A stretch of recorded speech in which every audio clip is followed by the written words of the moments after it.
हे छगन भुजबळ जेलमध्ये होते.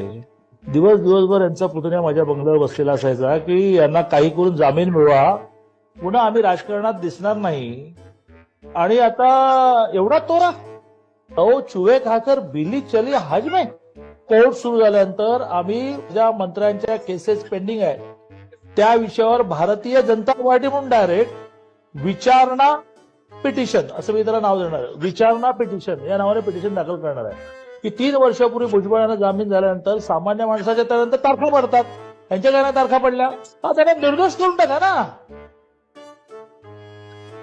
ते जामिनावर बाहेर, केसेस अजून पेंडिंग, भारतीय जनता पार्टी म्हणून आम्ही विचारणा याचिका दाखल करणार. आपल्या पायाखाली काय जळतंय ते बघा ना. तुम्हाला निर्दोष केलं का, तुम्ही स्वतः कोर्टामध्ये केस मेन्शन करा, तारखा लावून घ्या, निर्दोष व्हा, मग छातीडोकपणे बोला. तुमच्यावरच्या केसेस अजून क्लिअर झाल्या नाहीये. नव्याने जे काही विषय आले त्याच्यात पण तुमचं नाव येऊ शकतं.